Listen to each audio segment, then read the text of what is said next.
Thank you for downloading this audio title, published by thoughtaudio.com. The Caballeros Way, an excerpt from The Heart of the West, written by O. Henry, narrated by Michael Scott, produced by thoughtaudio.com. The Cisco Kid had killed 6 men in more or less fair scrimmages, had murdered twice as many, mostly Mexicans, and had winged a larger number whom he modestly forbore to count. Therefore, a woman loved him. The Kid was 25, looked 20, and a careful insurance company would have estimated the probable time of his demise at, say, 26. His habitat was anywhere between the Frio and the Rio Grande. He killed for the love of it, because he was quick-tempered, to avoid arrest, for his own amusement. Any reason that came to his mind would suffice. He had escaped capture because he could shoot 5/6 of a second sooner than any sheriff or ranger in the service, and because he rode a speckled roan horse that knew every cow path in the mesquite and pear thickets from San Antonio to Matamoras.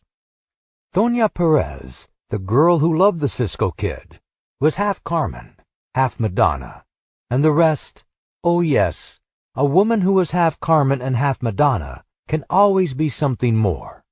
The rest, let us say, was Hummingbird. She lived in a grass-roofed jacal near a little Mexican settlement at the Lone Wolf Crossing of the Frio. With her lived a father or grandfather, a lineal Aztec, somewhat less than 1,000 years old, who herded 100 goats and lived in a continuous drunken dream from drinking mezcal. Back of the jacal, a tremendous forest of bristling pear, 20 feet high at its worst, crowded almost to its door.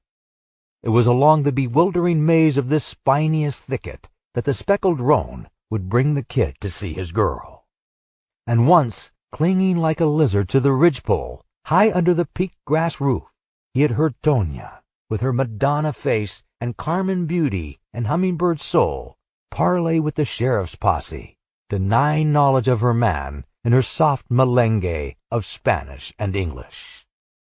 One day the adjutant general of the state, who is ex officio commander of the ranger forces, wrote some sarcastic lines to Captain Duvol of Company X, stationed at Laredo, relative to the serene and undisturbed existence led by murderers and desperadoes in the said captain's territory.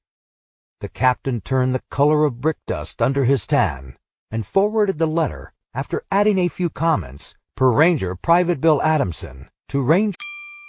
Sample complete. Ready to continue?